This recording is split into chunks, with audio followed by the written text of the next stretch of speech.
Hi, everybody. Thank you so much, Melissa, and thank you to NOLA MusicTech for hosting this awesome event. As you can see, I'm tuning in from another galaxy, actually here in Santa Cruz, California. And today what we're going to do is we're going to have a bit of a cultural presentation.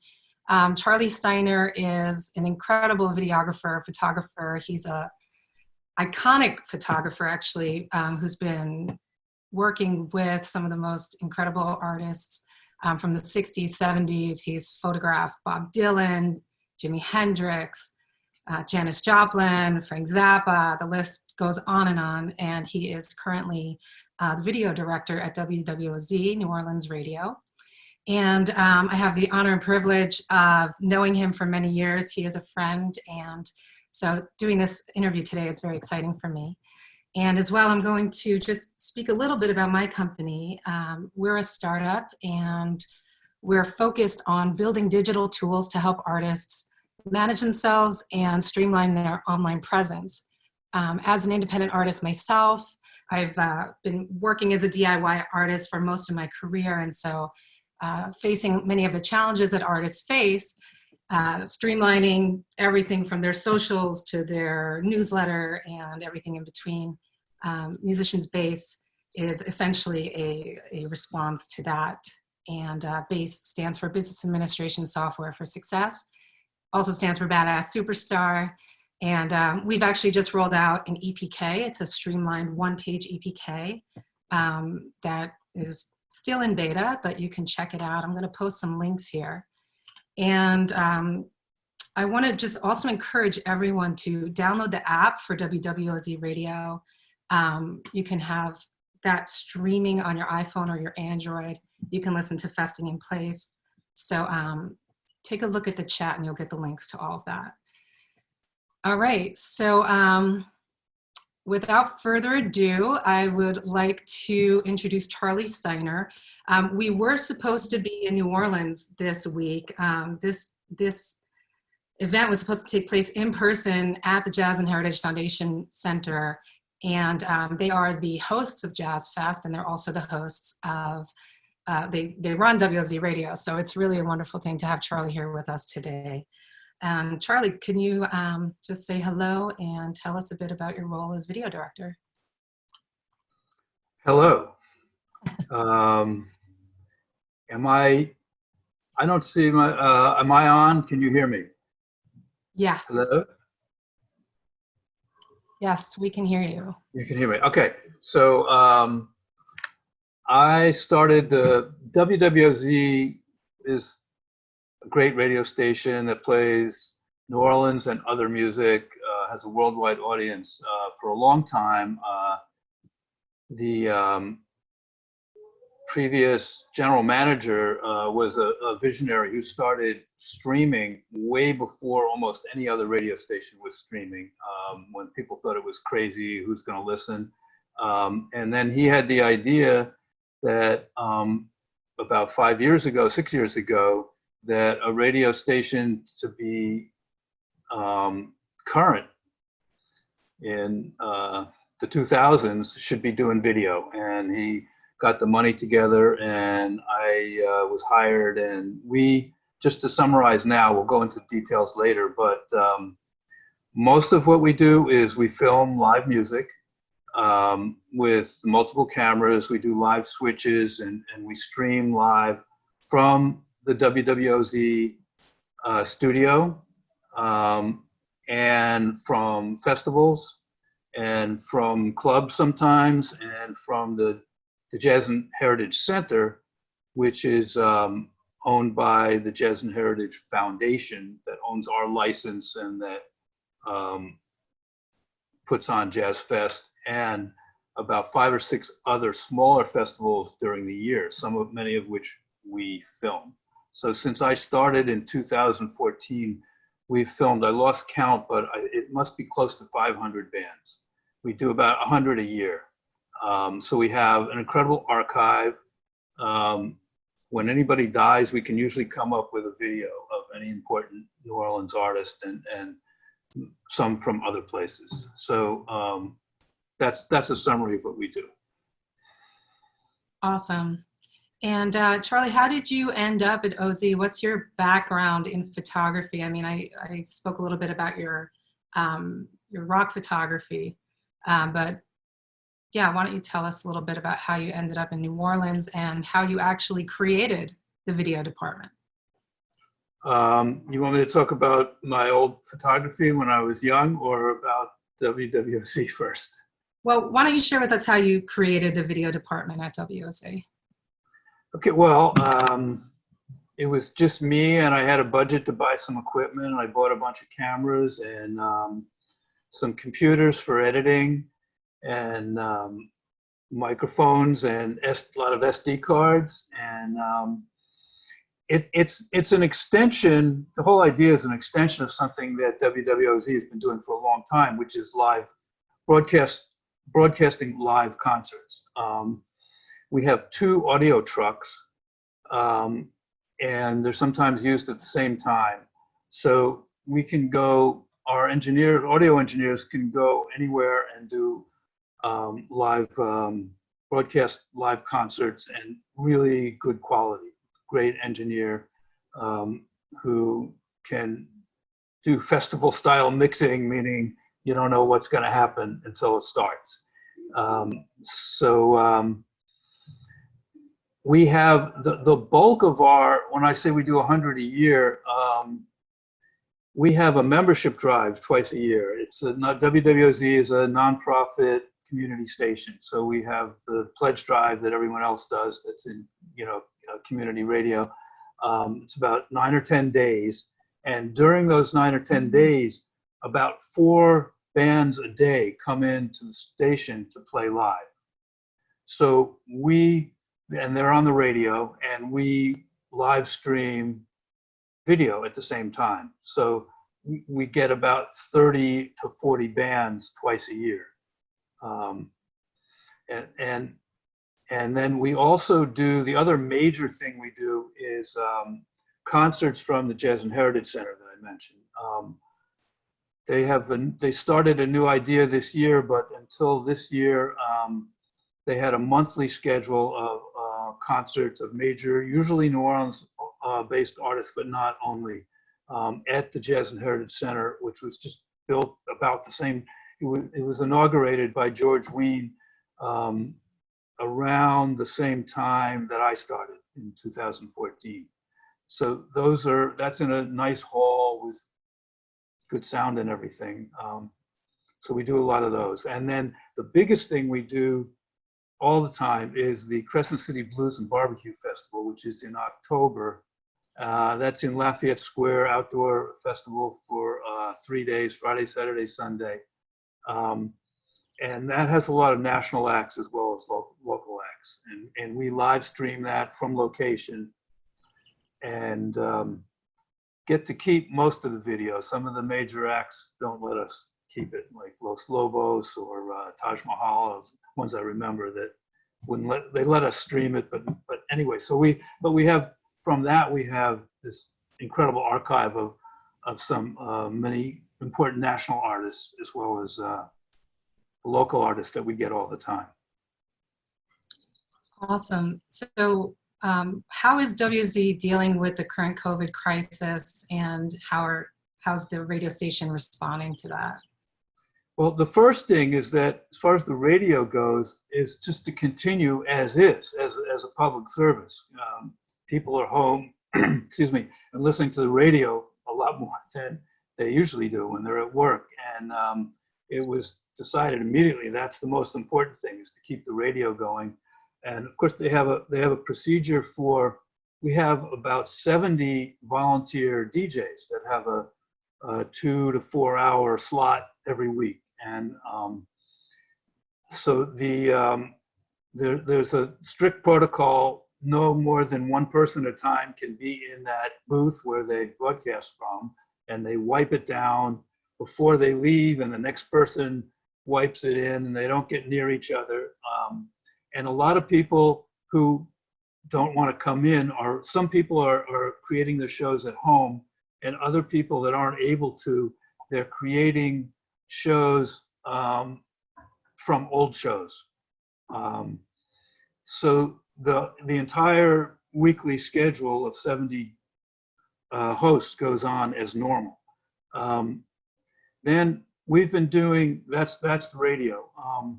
The Jazz Festing in Place, actually, I'll get to that in a second, but before that, the weekend before Jazz Fest this year was supposed to be the French Quarter Fest, which a lot of people from outside New Orleans don't know about, but it's actually bigger than Jazz Fest, I think, in terms of numbers. It's huge. It has 23 stages, and it's scattered through the French Quarter, and it's mostly New Orleans artists, as opposed to the big name acts that come to Jazz Fest. So what we did for the 3 days of that festival, or was it Friday, Saturday, Sunday, we created a video virtual French Quarter Festival with videos that we had of the same artists that would have been playing on those days. And we streamed 8 hours straight for those 3 days, from 11 to 7, the same hours as the festival, all with the same artists. And that was amazing that we were able to, we have the archive to be able to come up with good quality audio, video. So that was for French Quarter Fest, and that was on Facebook and YouTube Live. Excuse me. And then, so if people who aren't aware of it, the station did this amazing thing that our content director, Dave Ankers, put together called Jazz Festing in Place for the 8 days of Jazz Fest. 4 were last week, Thursday through Sunday, and then there's another Thursday through Sunday coming up, playing archive recordings from Jazz Fest. The Jazz and Heritage Foundation has an archive in a building in the French Quarter where they keep recordings, videos, everything from Jazz Fest and everything that they have from the beginning. And so almost everything was never heard before, except some of them when they were live. WWOZ broadcast live from Jazz Fest on the radio. So they have their own recordings, but there were other recordings that professional audio people recorded, and they've come up with some amazing stuff. The ones that people talked about a lot from the first day were Ella Fitzgerald with Stevie Wonder sitting in, which is supposed to be great. And I was putting together a video, so I couldn't see it. And there's a powerful performance by Fats Domino that everyone was raving about. And so all of that is available for everything that is on the radio is available for 2 weeks on the archive. So that's, if you go there this week, all those can be listened to. So that's what the radio station did. And then we just did, so during Jazz Fest week, the 2 weeks of Jazz Fest, Monday night between Jazz Fest is, for 32 years, has been Piano Night, which is a fundraiser for WWZ. For about 25 years, it's been at the House of Blues, and on 3 stages, in 3 rooms, they have the great piano players, national and local, with bands, solo. So we, meaning me and our video department, put together a virtual piano night, which was, what is this, Wednesday? It was on Monday, with new recordings. We had 8 piano players that recorded themselves at home. And we recorded hosts, and we made a 2.5-hour program of new recordings. And at the last minute, Jojo Herman, who is the piano player in Widespread Panic and who lives here and was one of the piano players, his performance was all incredible boogie woogie. Who knew? At the last minute, he said, by the way, I spent 3 days with Dr. John 6 years ago with a video camera, and I got this video. And we were able to get permission from his estate in like a few hours before the show, and I was able to get it in there and render the whole thing again. And we have eight plus Dr. John. So that was on Monday night, and that's on YouTube, on our YouTube channel, for 3 weeks until we have to take out Dr. John and John Cleary, who gave 3 weeks permission. So that was the video department's contribution to Jazz Fest. Awesome. I actually just posted the links to the WWZ channels in the chat if anybody wants to check that out, and also some of Charlie's additional video work relating specifically to New Orleans culture, like the Second Lines and Mardi Gras Indians. Charlie, I'd love for you to share some of your background as a rock photographer that led to your work at WOZ, and your background as an activist, and all of the things that kind of, you know, made you who you are as a seasoned photographer, videographer. Okay, let me get my screen on. So this is my website, my personal website for photography. Can you see it? Because I can't see you now. Yes. Yes. Okay. So this is very basic. It's something I did 5 or 6 years ago. It doesn't have a lot of stuff, but this is a collection that I call Highway 67 Revisited, which I'm working on a book now about the 60s and 70s. This is a picture of Bob Dylan from 1966 that was on his Blonde on Blonde on the inside jacket. And I'll just go through this. Andy Warhol in 1965. This was at the opening of his first museum show. I don't think he needs introduction, or her. It's funny, I remember I probably around 68 or 69, I had an appointment. I went to see the art director of Rolling Stone magazine, which was in some weird industrial area of San Francisco at the time. And I was showing him my pictures, and they liked a lot of them. This one, he said, "We don't need any more pictures of Janis Joplin with her mouth open. Thank you." Van Morrison. And I first shot the Stones in '66. That was in '69. Sly Stone. Rod Stewart when he was with the Faces briefly. Robert Kennedy when he was campaigning for president about a month before he was shot. Linda Ronstadt backstage at a Mothers of Invention show in New York. Eric, when he was playing guitar with Delaney and Bonnie. Allen Ginsberg, who was an inspiration to a lot of those people. Dr. John the Night Tripper on his first tour. The opening act was the totally unknown Allman Brothers.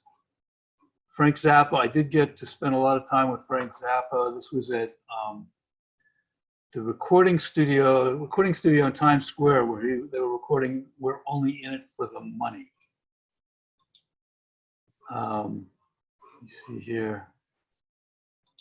Just do a few more. I have this other group I call Highway 67 Second Wave. So it's like late 70s and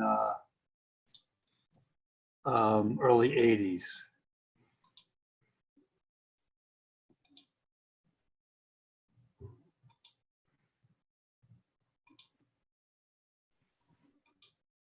Yeah, so you've been front row at many of the most incredible concerts and events. I mean, what's your takeaway for any, content creators or aspiring videographers and photographers that might be watching this or might be thinking about different ways to capture these kind of special moments? Get close. There was a famous photographer who said that if your pictures aren't good enough, you're not close enough. That's a good point. It's hard now. When I was doing this regularly, some of my early pictures, I just bought a ticket and I went to the show and took pictures. And then by the end of the time I was doing it, by the, I don't know, late 80s, I guess, it was already, they let photographers who had permission from the record company and the manager and everybody, they were let in for 3 songs and then kicked out. And it's probably a lot worse now. I have no idea. But yeah. Great. Can you share with us a bit? We have about 5 minutes left. Your video work and your documentary work, and how that informed your current work as video director at OZ. Let me see. I'm trying to figure out how to get out of this. Oh, here it goes. Stop share. Okay. At WWOC. Okay. So let me see. Well, Aliza put up some links to our videos. I'm going to try to play a video and let's see if it works. Oh, I guess I got to do screen share.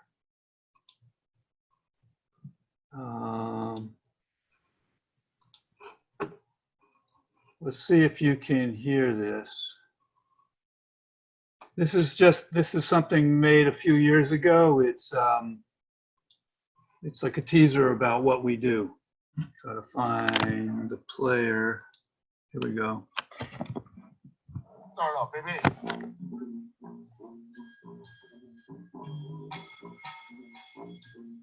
I don't know if you can hear this. When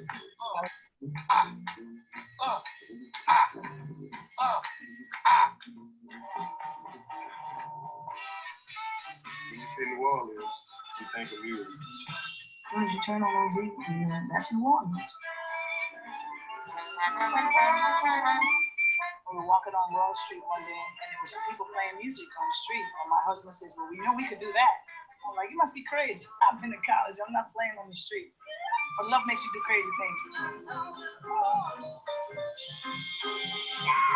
Need music isn't just about hearing it or the notes. It's about the feeling. Like it's about the rhythm.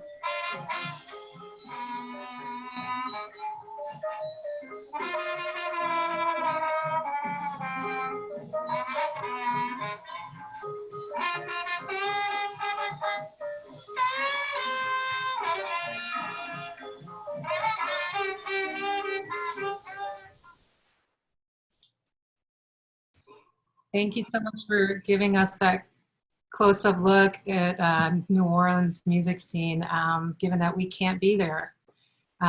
This has really been wonderful to get that bird's eye view from someone who is in New Orleans every day behind the camera, capturing those moments. And Can I say something about that? Absolutely. Yeah, we don't just do music. The mission statement for WWOZ is about something about the culture and music, bringing culture and music of New Orleans to the world.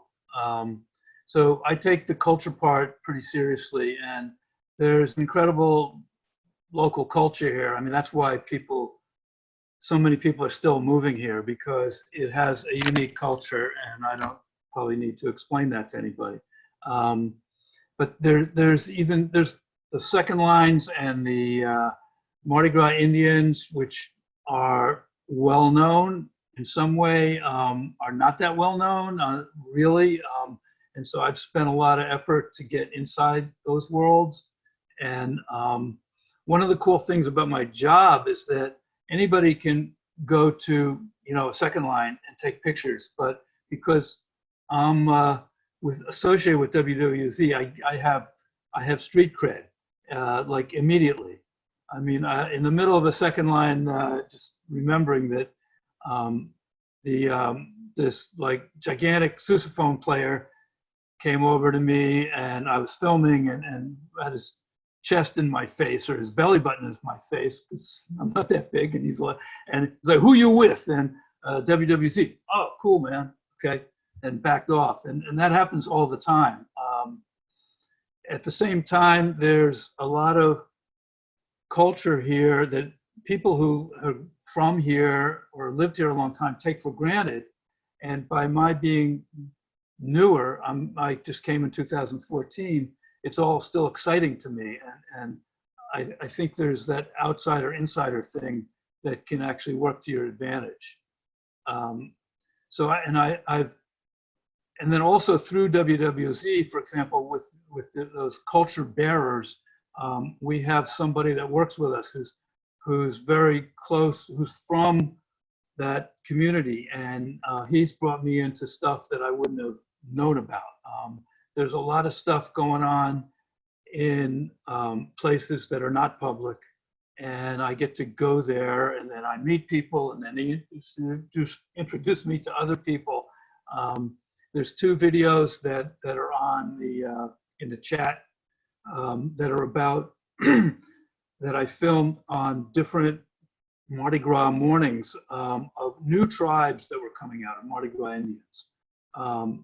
That I was like inside the house as they were preparing for, ahead of time, and it's been getting people to talk about how they got involved in those cultures is a lot more interesting than just seeing these amazing, feathers and the sewing that they do.